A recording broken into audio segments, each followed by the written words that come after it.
Sasailalim na po sa rehabilitasyon at pagsasaayos ang tanyag na Metropolitan Theater sa Maynila. Formal lang nailipat ang pagmamayari nito sa National Commission for Culture and the Arts o NCCA. Balitang hatid ni Maris Umali.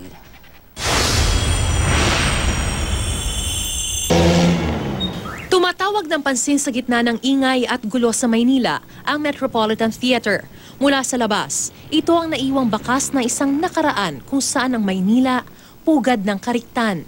Hango sa estilong Art Deco na laganap noon sa Europa, ang teatro ang naging tahanan ng opera, vaudeville, zarzuela at ng tanyag na Manila Symphony.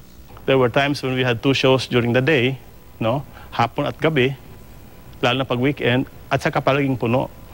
Nag-start to sa Paris in 1924. Nakasabay tayo sa tren. Ang Maynila kasi noon hindi nahuhuli. We were one of the most important cities sa Orient. Babati sa mga tutungo sa teatro ang mga obra ng eskultor na si Francesco Monti.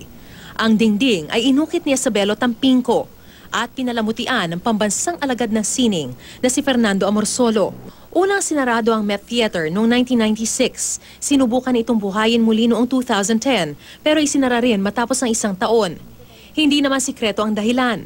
Niluma na ng panahon ang kagandahan ng Met Theater at may banta na rin sa kaligtasan dahil sa marurupok na nitong haligi maging ng sahig.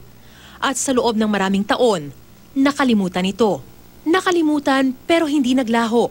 Formal nang ipinasa ng Government Service Insurance System o GSIS ang pagmamayari ng Met Theater sa National Commission for Culture and the Arts o NCCA. Binili ito ng NCCA sa halagang 270 million pesos na mula sa kanilang National Endowment Fund. We see this agreement as equivalent to handing the Met back to its rightful owners, the Filipino people. This is really a very touching, historic occasion and a milestone.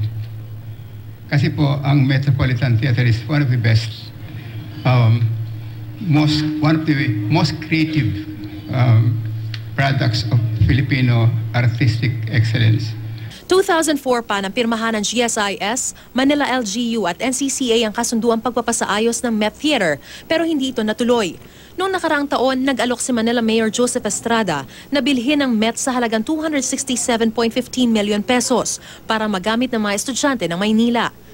Pero alinsunod sa National Cultural Act, kailangan muna itong ipaalam sa NCCA at bigyan sila ng pagkakataong tapatan ng alok ng sino mang gustong bumili.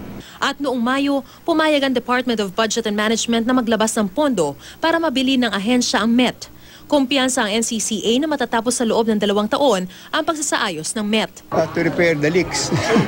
Saka yung look at the flooding, there may be a need for retrofitting, the structural soundness of this. Plano ng NCCA na magdagdag ng exhibition gallery, pati mga theater at performance hall, kung saan maraming mapapanood ng mga cultural show at mga exhibit ng libre. Maris Umali, GMA News.